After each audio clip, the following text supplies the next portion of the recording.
The garage was already warm when the morning light filtered through the wide-open bay doors.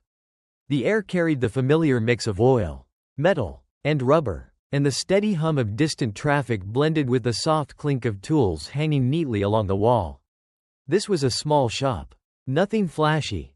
Just a place where honest work still mattered. On the concrete floor, a young mechanic knelt beside a black motorcycle. His sleeves rolled up and his hands darkened with grease. His movements were calm and precise, shaped by years of experience rather than urgency. He checked the engine carefully, listening more than looking, as if the machine itself were quietly telling him what was wrong. Standing a few feet away was the bike's owner, a large, broad-shouldered man with a shaved head and a heavy beard. His leather vest was worn and unmistakable, stitched with patches that marked him as a Hell's Angel. Tattoos wrapped around his arms, each one a story most people wouldn't dare ask about. He didn't speak, he simply watched. The mechanic noticed the man's silence but didn't let it distract him.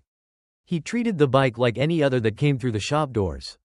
No judgment, no hesitation, just work. He adjusted a loose component near the engine casing, tightened a bolt, then wiped his hands on a rag and leaned back slightly to check his progress. "Try it now," he said calmly, his voice steady and respectful. The biker turned the key. The engine coughed once, then roared to life, smoother than before. The sound filled the garage, deep and powerful. The man's expression changed, not dramatically, but enough to notice. Suspicion gave way to surprise, and then to something closer to respect. "That was quick," the biker said, his voice low. The mechanic nodded. It wasn't anything serious, just needed attention. There was no talk of payment yet, no bargaining. The mechanic returned to his tools, making a final adjustment, focused only on finishing the job properly. For him, fixing things was about responsibility, about doing what was right when something was broken. Neither of them noticed the shadow moving across the shop floor. From the far end of the garage, footsteps grew louder. A man in a crisp shirt rushed in through the side door, his face tightening as his eyes locked onto the scene in front of him, the Hell's Angel. The bike, and the mechanic kneeling beside it. His expression hardened instantly. "What is going on here?" the owner demanded, his voice cutting through the steady engine noise. The mechanic looked up slowly, confused by the sudden tension. The biker turned as well, meeting the owner's stare without flinching. The air inside the garage shifted. What had been a quiet moment of honest work now felt charged, uncertain, and on that concrete floor, with grease on his hands and no idea what was about to follow. The mechanic was seconds away from a decision that would change everything. The engine settled into a steady rhythm, its vibration echoing softly through the garage. The mechanic stayed kneeling for a moment longer, listening carefully, as if confirming that nothing had been overlooked. Only when he was satisfied did he rise to his feet and step back, giving the bike and its owner a respectful amount of space. The Hell's Angel remained beside the motorcycle, one heavy hand resting on the handlebar. Up close, his presence was impossible to ignore. He was built like someone who had spent years on the road, broad shoulders, scarred knuckles, eyes that had learned to stay alert. Yet there was no aggression in his stance. He wasn't there to intimidate anyone. He was there because his bike mattered to him. "You didn't have to rush it," the biker said after a moment, his voice calm but firm. "Most shops won't even touch my bike." The mechanic met his eyes without hesitation. "A machine doesn't care who owns it," he replied. "If it's broken, it deserves to be fixed properly." The words landed heavier than they sounded. The biker studied the mechanic's face, searching for sarcasm or fear, but finding neither. Just professionalism, just honesty. The mechanic wiped his hands again, checking the area around the engine one last time. He explained what he had adjusted and why the issue had happened. Speaking plainly, without exaggeration, there was no attempt to impress, no effort to flatter the man standing in front of him. The biker nodded slowly, absorbing every detail. For someone used to being judged on sight, this kind of straightforward treatment was rare. He glanced around the garage, at the tools, the clean workspace, the mechanic's careful routine, and recognized something familiar. Pride in work, respect for craft. Before either of them could continue, a sharp voice cut through the space. "Hey," the owner said from across the garage, His tone edged with irritation. "Wrap it up." The mechanic turned slightly, acknowledging him. "Just finishing up," he answered, still calm. The owner's eyes flicked back to the biker's vest, then to the motorcycle. His jaw tightened, but he didn't say anything else, for now. The biker swung a leg over the bike and started the engine again. It responded instantly, smooth and controlled. He shut it off and looked back at the mechanic. "I appreciate this," he said. "You did good work." The mechanic gave a small nod. "That's my job." The biker reached into his pocket, preparing to settle the bill. But the moment stretched awkwardly as the owner stepped closer, his presence growing heavier with each step. The tension in the garage was no longer subtle. What had started as a simple repair was turning into something else, something shaped by fear, reputation, and assumptions that had nothing to do with engines or tools. And as the biker stood there, waiting, it became clear that the real problem in the garage wasn't the motorcycle at all. The owner closed the distance between them quickly, his shoes striking the concrete with sharp, impatient steps. He stopped just short of the motorcycle, positioning himself between the mechanic and the biker as if drawing an invisible line. His posture was rigid, his eyes fixed on the leather vest and the patches sewn across it. "What do you think you're doing?" he demanded, his voice loud enough to carry across the shop. The mechanic straightened, surprised by the tone. "I finished the repair," he said evenly. "The issue was minor. The bike's running fine now." "That's not what I asked," the owner snapped. He pointed toward the motorcycle. "You don't work on bikes like that. Not in my shop." The biker remained still, watching the exchange closely. He said nothing, but his expression tightened. He had seen this reaction before, people making decisions about him long before he spoke. "It's just a motorcycle," the mechanic replied. His voice stayed controlled, professional. "It came in with a problem. I fixed it." The owner shook his head sharply. "You don't get it. This isn't about the work. It's about who he is." He lowered his voice slightly but kept the edge. "Do you have any idea the kind of trouble people like him bring?" The mechanic frowned. "He hasn't caused any trouble here." "That's not the point," the owner said. "I don't want that reputation attached to my business. Customers see this, they walk out. You think they'll feel safe?" The biker finally spoke. "I paid for a service," he said calmly. "Your guy did his job. That's it." The owner didn't look at him. "This isn't between us," he replied coldly. "This is my shop." He turned back to the mechanic, his expression hardening further. "I was clear about the rules. We don't serve people like this." The mechanic took a slow breath. "You never said that," he answered, "and even if you had, it wouldn't change the work." That response seemed to push the owner past his limit. "You think you know better than me?" he barked. "I built this place. I decide what's acceptable." The garage fell silent. Tools hung motionless. The engine was off now, but the tension felt louder than any noise. The owner crossed his arms. "I can't have employees who don't understand risk," he said. "You put this shop in danger." The mechanic stared at him, trying to process the words. "I fixed a bike," he said quietly. "That's all I did." The owner didn't hesitate. "No," he said, "you crossed a line." The biker shifted his weight, clearly uncomfortable with what was unfolding. This was no longer about him or the motorcycle. It had become something personal. "Hand in your badge," the owner continued, his voice final. "We'll talk about the rest later." The mechanic stood there, stunned. A few minutes earlier, he had simply been doing his job. Now, without warning, the ground beneath him felt unstable. And in that moment, as the owner waited for compliance, it became clear that this confrontation was only the beginning of a much larger fallout, one that would not stay contained within the walls of the garage.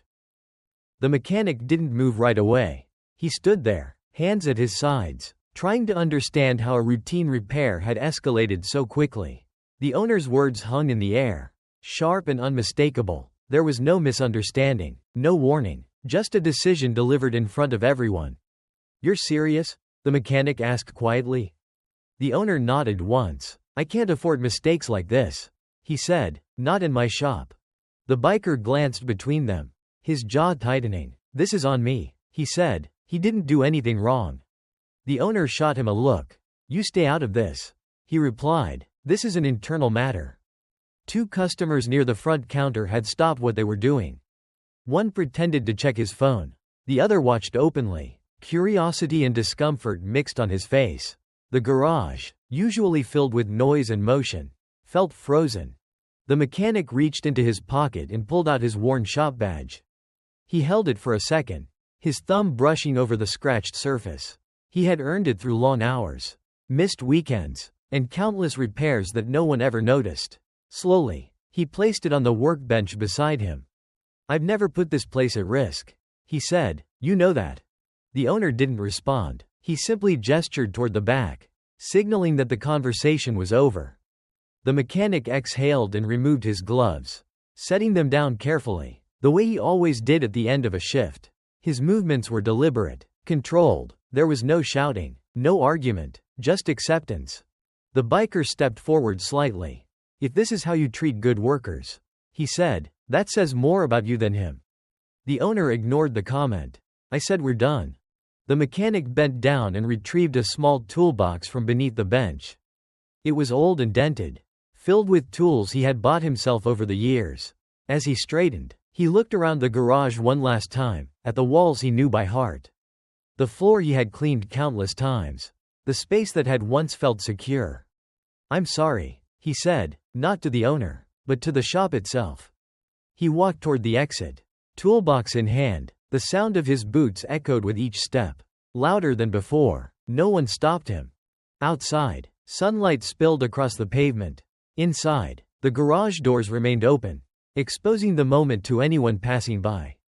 The biker followed him out, stopping just beyond the threshold. "This shouldn't have happened," he said. The mechanic gave a small shrug. "I did what I thought was right." Behind them, the owner stood watching, arms crossed, convinced he had protected his business. He didn't see what others would soon realize, that in firing the only person who had acted with integrity, he had just set in motion a chain of events far bigger than his shop. And as the mechanic stepped fully onto the sidewalk, unemployed and uncertain, the story quietly shifted away from the garage and toward the town that would soon be forced to choose sides. The mechanic stepped fully onto the sidewalk. The garage doors still opened behind him. The noise from inside faded as the sounds of the street took over, passing cars. A distant horn, the quiet rhythm of a normal day that hadn't noticed his life had just shifted. He set the toolbox down beside his feet and rested his hand on the handle, steadying himself. For a moment, he simply stood there. He wasn't angry. He wasn't shocked anymore. What he felt was a heavy, unfamiliar uncertainty. He had shown up that morning expecting another routine shift. Now he was unemployed, without warning, because he had done his job the same way he always had. The Hell's Angel rolled his motorcycle out of the garage and shut off the engine once he reached the curb. He removed his helmet and looked at the mechanic, studying him more closely now. Up close, the grease-stained uniform and worn boots told a clear story. This was someone who worked hard and didn't ask for much. "You didn't have to take that," the biker said. The mechanic shrugged lightly. "It's his shop, his rules." "That wasn't about rules," the biker replied. "That was fear." The mechanic didn't argue. He knew it was true. But naming it didn't change the outcome. He lifted the toolbox and shifted it into a more comfortable grip.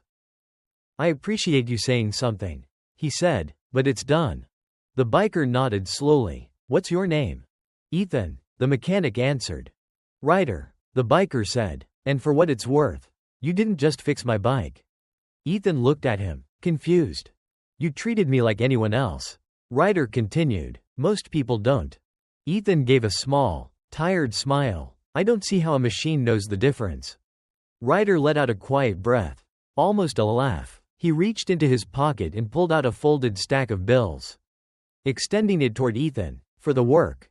Ethan shook his head. "You can pay the shop. The work's already logged." Ryder paused, then slowly tucked the money away. That answer stayed with him more than anything else that had happened inside. A few pedestrians passed by, glancing at the scene, the biker, the toolbox, the open garage. Word didn't need to be spoken to start spreading. People noticed. Ryder mounted his bike but didn't start it right away. "I don't forget things like this," he said. "Good or bad?" Ethan nodded. "Neither do I." The engine started, low and steady. Ryder pulled away from the curb. heading down the street toward the center of town. As he rode, the image stayed with him, a good mechanic standing alone, fired not for doing wrong, but for doing right. Back on the sidewalk, Ethan lifted his toolbox again and began walking in the opposite direction.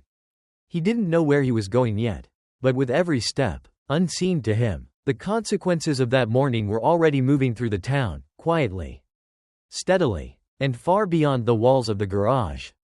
Ethan stepped out onto the sidewalk, the weight of the toolbox pulling slightly at his arm. Behind him, the open garage doors framed the moment like an unwanted memory, the workbench, the hanging tools, the space where he had spent so many long days. None of it belonged to him anymore. The door didn't close. The owner didn't follow. There was no final word. The late afternoon air felt cooler than it should have. Ethan paused near the curb, setting the toolbox down beside his boots.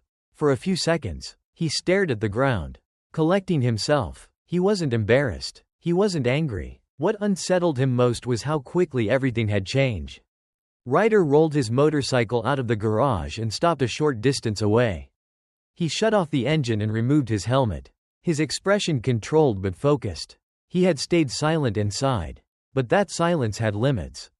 "That wasn't right," Ryder said. Ethan looked up. "It's over now." "No," Ryder replied. "It's not."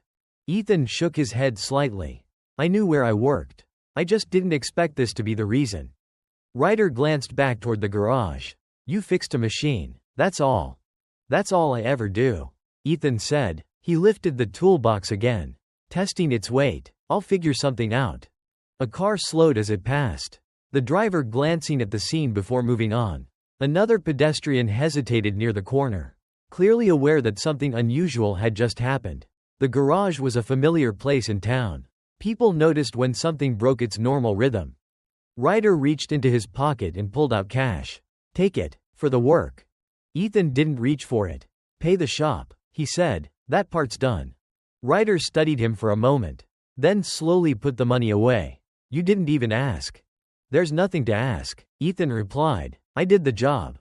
The biker nodded once, committing the moment to memory. "You've got skill," he said, "and you've got principles. Those matter." Ethan gave a brief, restrained smile. "They don't always pay the bills." Ryder mounted his bike but didn't start it immediately. "They do," he said finally. "Just not right away." The engine came to life, smooth and steady. Ryder pulled back onto the street, heading toward the center of town. A few heads turned as he passed. By the time he reached the next intersection, the story had already begun to move, spoken quietly, reshaped by assumption, and carried faster than he expected. Ethan picked up his toolbox and walked in the opposite direction. He didn't look back at the garage. He focused on the path ahead, unaware that the decision made inside that shop was already echoing outward, stirring conversations that would soon return with consequences no one there had planned. Ryder accelerated smoothly as he left the garage behind, the motorcycle responding effortlessly to every shift. The repair had been clean, precise. As he moved through the familiar streets of the town, the engine's steady rhythm gave him time to think, not about the bike, but about the man who had fixed it. He passed the grocery store first, then the post office at the corner, slowing briefly at a red light. A few people noticed the Hell's Angel patch on his vest and turned their heads. Reactions varied. Some stared openly, others looked away. The response was nothing new to him. What stayed with Ryder was Ethan's calm. At the diner near the town square, two men sat by the window. One nudged the other as Ryder rolled past, his bike rumbling low. "That's the guy," one of them said quietly. "From the shop. Thought they didn't work on bikes like that." The other replied. "They don't," the first answered. "Not anymore." By the time Ryder reached the next block, the story had already shifted. It was no longer about a repair. It was about risk, about judgment, about a mechanic who had crossed an invisible line. Ryder turned onto Main Street, where traffic moved slower. A woman outside the hardware store pulled her coat tighter as he passed. Across the street, a man on his phone glanced up, recognition flashing across his face. The garage owner was known in town. So was his shop. When something happened there, people talked. Ryder stopped briefly at another light. In the reflection of a storefront window, he caught sight of himself, the vest, The bike, the reputation that followed him everywhere. He thought of Ethan again, standing on the sidewalk with his toolbox, accepting consequences he hadn't earned. He rolled on. A few minutes later, Ryder reached the edge of town, where a cluster of riders were parked outside a gas station. He slowed and pulled in, shutting off the engine. The others looked up immediately, eyes drawn to the sound they knew well. "Bike sounds good," one of them said. Ryder removed his helmet, because someone knew what they were doing. Another rider raised an eyebrow. "Who worked on it?" Ryder didn't answer right away. He leaned against the bike and looked down the road he had just traveled. "A mechanic who got fired for it." That got their attention. "What?" someone asked. Ryder explained, briefly and clearly. No embellishment, no anger, just facts. A shop, a repair, a man who did his job and paid for it. The group listened in silence. As Ryder spoke, the weight of the story settled in. It wasn't about the garage anymore. It wasn't even about the town. It was about something simpler and harder to ignore. By the time the conversation ended, the direction of events had shifted. Back in town, Ethan continued walking, unaware of the words being exchanged miles away. And as Ryder put his helmet back on, one thing was clear. What happened next would not stay quiet. And it would not stay small. The chapter house sat just outside town, set back from the road behind a wide gravel lot lined with motorcycles. Ryder pulled in as the late afternoon light began to fade, the engine echoing briefly before he shut it off. Several riders were already there, leaning against bikes or sitting on benches, talking quietly. When they saw Ryder arrive, a few nodded in acknowledgement. Inside, the space was simple and functional. No decoration beyond what was necessary. This was a place for meetings, for decisions, and for listening. Ryder removed his vest and set his helmet on the table, then took a seat as others gathered around. "So," one of them said, folding his arms, "you said a mechanic got fired." Ryder nodded. "For fixing my bike." That drew a pause. "He didn't know who you were?" another asked. "He knew," Ryder replied. "He just didn't care." Ryder laid out the sequence clearly. The broken bike, the repair, the owner stepping in, the firing. He left out nothing and added nothing. Facts were enough. The room stayed quiet as he spoke. No one interrupted. Several of the riders exchanged glances, the kind that came from shared experience. They had all seen it before. People punished for doing the right thing because someone else was afraid of the consequences. "That shop owner," one rider said finally, "made a choice." "So did the mechanic," Ryder answered, "and he paid for it." Another rider leaned forward. "What's the guy's name?" "Ethan." Someone nodded. "Good to know." The discussion shifted from the event to its meaning. This wasn't about revenge or intimidation.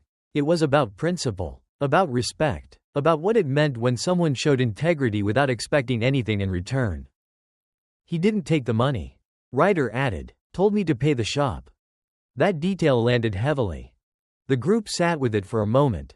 Then the chapter president spoke. His voice was calm, measured. "People assume we only notice insults," he said. "They forget we notice respect too." He looked around the room. And respect deserves a response. There was no argument, no raised voices. The decision didn't need theatrics. It needed clarity. "Tomorrow," the president continued, "we go back to town." A few riders nodded slowly. "Not to cause problems," he added, "to set something straight." Outside, engines started one by one as the meeting ended. The sound rolled across the gravel, steady and controlled. Back in town, Ethan sat on the edge of his bed, toolbox open, checking his tools out of habit more than necessity. He was already thinking ahead, about resumes, about other shops, about how to explain what had happened without sounding bitter. He had no idea that miles away, a group of men he barely knew had decided his story wasn't finished. And as night settled in, the direction of the town's next day quietly changed. The next morning, the garage opened as it always had. The owner arrived early, unlocked the bay doors, and switched on the lights. The space felt larger than usual. Quieter. One workbench sat unused, tools missing from their familiar places. He noticed it but pushed the thought aside. Business was business. The shop would move on. By mid-morning, the first customer pulled in. Then another. Routine settled in. steady and predictable. Outside, the sound came without warning. Engines. Not one, not two, many. The owner looked up from the counter just as the noise grew louder, deeper, and unmistakable. Through the open bay doors, motorcycles began to line the street, black, chrome, and polished metal filling the curb in both directions. One by one, they rolled to a stop. People slowed as they passed. A delivery driver paused at the corner. A woman across the street stepped out of the cafe, eyes fixed on the scene. Within minutes, a small crowd formed, drawn by curiosity and concern. Ryder shut off his engine at the front of the line. He removed his helmet and stood calmly, waiting. Behind him, members of the chapter parked in silence, their presence controlled and deliberate. Inside the garage, the owner felt his pulse quicken. This was exactly what he had feared. He wiped his hands on a rag and stepped forward, forcing his voice to stay steady. "Can I help you?" he asked. Ryder met his gaze. "We're here about the mechanic you fired." The words landed hard. The owner stiffened. "That's an internal issue," he said quickly. "You need to leave." "No," Ryder replied evenly. "It's not." By now, the customers inside had stopped what they were doing. Tools were set down. Conversations faded. Everyone listened. Ryder spoke clearly, loud enough for those nearby to hear. He described the repair, the professionalism, the refusal to judge. He spoke of Ethan by name, explaining that the man had done his job and been punished for it. He showed respect, Ryder said, and that matters. The owner's jaw tightened. "I protect my business," he answered. "And he protected his principles," Ryder replied. Outside, more people gathered. Phones appeared. Whispers spread quickly. "They're back. It's about the mechanic." The chapter president stepped forward, standing beside Ryder. "We're not here to threaten," he said. "We're here to correct a mistake." The owner glanced around, realizing this wasn't an isolated moment. This was public, visible, unavoidable. Across town, Ethan was at a small diner, filling out a job application, unaware of the scene unfolding. Back at the garage, the balance of power had shifted, not through force, but through attention. The story that began quietly on a garage floor was now standing in the open, with the entire town watching and waiting for what would come next. The street in front of the garage had gone quiet in a way that felt unnatural. Cars slowed as they passed. A few stopped altogether. People stood in small clusters along the sidewalk, close enough to hear but far enough to feel safe. What had begun as curiosity was turning into attention. Ryder stayed where he was, his posture relaxed but deliberate. The chapter president stood beside him, hands at his sides. No one moved closer. No one needed to. "This doesn't have to get louder," Ryder said to the owner. "It just has to be honest." The owner glanced around again. He saw familiar faces now, regular customers, neighbors, people who had trusted his shop for years. Their expressions were no longer fearful. They were questioning. "You fired him because of me," Ryder continued, "not because of his work." "That's not what this is about," the owner said quickly. "Then explain it," the chapter president replied calmly. The owner hesitated. For the first time since the confrontation, he didn't have an immediate answer. He cleared his throat. "I made a judgment call," he said. "I didn't want trouble." A murmur passed through the crowd. Ryder nodded once. And Ethan didn't want praise. He didn't want money. He didn't want anything. Several heads turned at the mention of the name. "He fixed my bike," Ryder said, then told me to pay the shop. He didn't even take a tip. That detail changed the tone. A woman near the curb whispered something to the man beside her.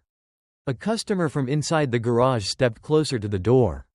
"That mechanic helped me last winter," someone said quietly. "Stayed late to finish the job."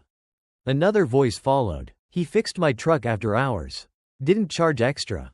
The owner looked stunned. The narrative he had built, that he was protecting the shop, was slipping. The chapter president spoke again. "This town runs on reputation," he said. "So does our group. And reputation is built on how people behave when it costs them something." Ryder gestured toward the empty workbench inside the garage. "You didn't fire a problem," he said. "You fired your best example." Silence followed. It wasn't threatening. It was heavy. Across town, Ethan finished his coffee and folded the application, disappointed but composed. He had no idea his name was being spoken by people he barely knew. Back at the garage, the owner finally lowered his arms. His voice was quieter now. "I didn't think it would look like this." "That's the point," Ryder replied. "You didn't look." The crowd didn't cheer. They didn't argue. They simply watched as the truth settled into place. Undeniable and public. And in that moment, the story stopped being about bikers and fear and started being about something far harder to dismiss: character. The crowd began to thin as the tension eased. People didn't rush away, they lingered, processing what they had witnessed. The garage stood open, exposed in a way it never had before. The owner remained near the entrance, his posture no longer defensive, but uncertain. Ryder turned to the chapter president, who nodded once. The message had been delivered. There was nothing more to say. "We'll leave it there," Ryder said, loud enough for those closest to hear. "What happens next is up to you." The bikers mounted their motorcycles one by one. Engines started in a controlled sequence. Not aggressive, not rushed. As they pulled away, the street slowly returned to motion. Conversations resumed, quieter but more thoughtful than before. Later that afternoon, Ethan received a phone call while walking back from the diner. The number was unfamiliar. "Ethan," the voice said, careful and direct, "this is Mark from Riverside Auto. I heard about what happened." Ethan stopped. "You did?" "Everyone did," Mark replied. "And I need someone who does the job right, no matter who's standing in front of them." They met the next morning. The shop was smaller than the last one, but clean and busy. Mark didn't ask for explanations. He asked about experience, about work ethic, about how Ethan handled pressure. By noon, Ethan was back under a hood, tools in hand. The work felt familiar, grounding. Across town, the original garage struggled. Customers came less frequently. Questions lingered. Reputation, once cracked, didn't repair as easily as an engine. A week later, Ryder returned, this time alone. He parked outside Riverside Auto and stepped inside. Ethan recognized him immediately. "Bike still running?" Ethan asked. "Better than ever," Ryder replied. He paused. "So is your life, from what I hear." Ethan smiled, this time without restraint. "Seems that way." Ryder paid, left a fair tip, and extended his hand. Ethan shook it. As Ryder rode away, the town carried on, subtly changed. People spoke differently about courage, about fear, about the quiet choices that reveal who someone really is. Ethan didn't become famous. He didn't seek recognition. He simply kept working, steady, honest, unchanged. And that was the real ending, not shock, not spectacle, but the lasting proof that integrity, once seen, has a way of finding its own reward.